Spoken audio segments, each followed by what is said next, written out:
Llega a Quito el Freestyle Motocross Ecuador 2010. Viernes 27 de agosto, Plaza de Toros Quito, 20 horas 30.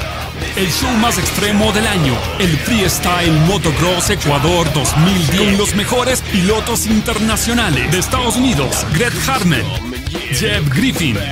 De Francia, Alan Fenola. De Ecuador, Sebastián Donoso.